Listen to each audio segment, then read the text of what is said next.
Ngayon, dito po sa Israel, October 19 po, mayroon pong activity po dito yung mga Hudyo. So, napakarami pong tao dito at titingnan po natin. Tapos na po kami sa Church of the Holy Sepulchre. Ngayon naman ay kami ay pupunta doon sa Wailing Wall. So, yung Wailing Wall, ito po yung pinaka-sacred na pinupuntahan po ng mga Hudyo at ibang mga sekta. At doon po kami magdasal, mag-iwan po ng aming mga petition, nag-iwan po ng mga padala sa amin ng mga prayers doon po sa Wailing Wall. So, napakaganda dahil kami po ay blessed na blessed at special dahil wala po kaming mga kasamang ibang pilgrims at hindi po masyadong nagmamadali po. So, sa kabila noon, kami po ay talagang napapaka-bless po dito po sa pilgrimage na ito.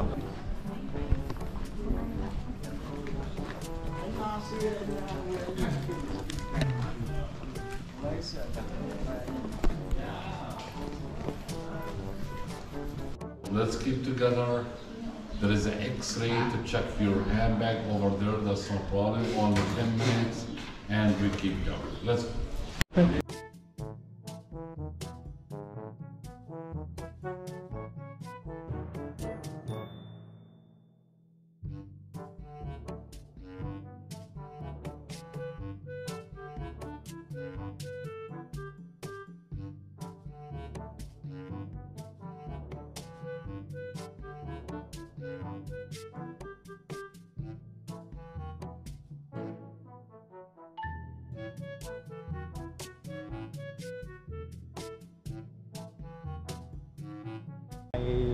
Malapit na po kami sa Wailing Wall at dito po kami ay lumiko dahil pupunta po kami doon sa Wailing Wall.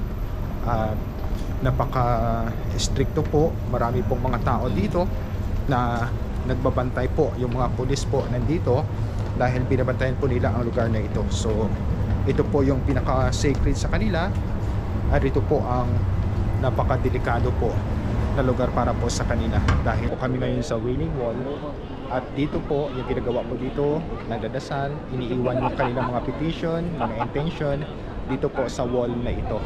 So ang wall na ito pong natirang templo po noon sa mga Israelita. Ito po ay napakabanal. Tao dito, kahit may gulo po dito sa Israel at Gaza, dito po ay may maraming tao pa rin na pumupunta po dito para po magdasal.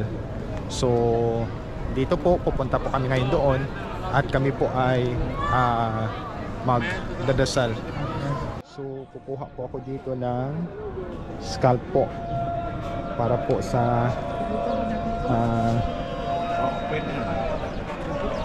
yan. Dito po yung mga Hudyo at ang mga Jews ay nagdadasal po dito sa lugar na ito. So yan po.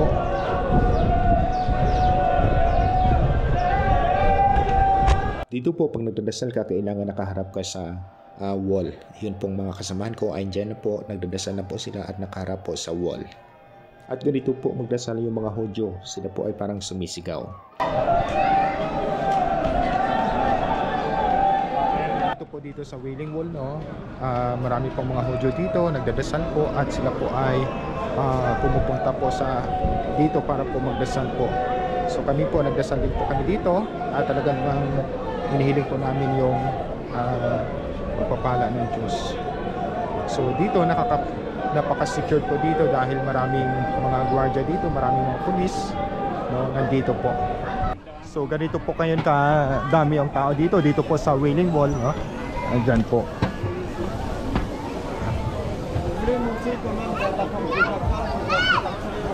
So dami po mga bata dito, no? Para pong wala lang po nangyari dito sa lugar na ito. So ngayon dito po sa Israel, October 19 po, mayroon pong activity po dito yung mga Hudyo. So napakarami pong tao dito at titingnan po natin.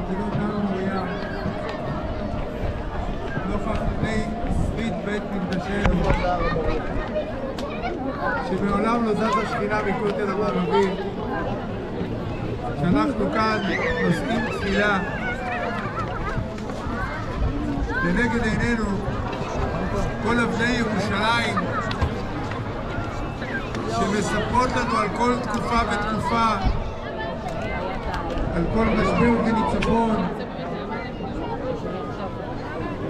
כאן אנחנו חדורי אמונה שלא יטוש השם עמו ונחלתו לא יעזוב,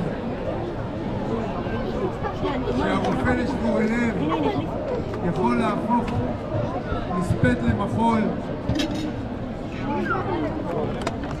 ולמלא את כל חסרונו של כל אחד ואחד, כדי שכולנו בלב אחד, Yes. Welcome, You אם ירצה השם, you are from Sderot. נזכה לבריאת From? Sderot. חלקנו. Where Where is is the Gaza, near Gaza? near Gaza. Oh, how's Gaza right now? Gaza, where is the war now? We all of us from there, and now the country take us to Jerusalem because here it's more safe.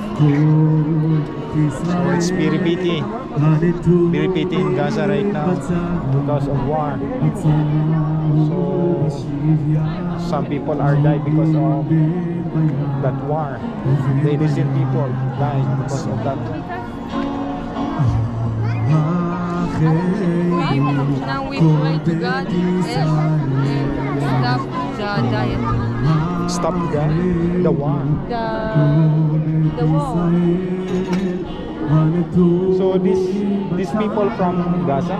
Near Gaza, near Sderot. Sderot is in near Israel, but Gaza.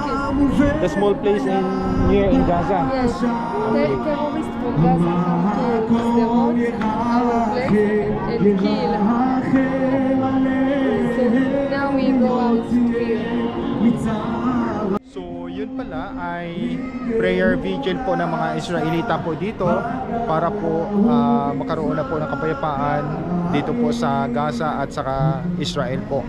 So napakalungkot dahil po ay marami po mga tao po yung nahihirapan doon sa Gaza. So yung nakausap ko kanina na babae, yun po ay from malapit po sa Gaza at talaga namang kung mahirap daw po yung lugar nila ngayon. So kaya lumikas sila dito dahil po sa problema po doon. Tapos po namin dito sa Wailing Wall, kami po ay aalis na at mayroon pa po kami pupuntahan na isang lugar po. So sana matapos po namin lahat at makapagpahinga na para po sa sunod na araw kami naman po ay pupunta po doon sa ibang lugar po. So yan lamang po. At ito po ang Wailing Wall na tinatawag po nila dito po sa Israel.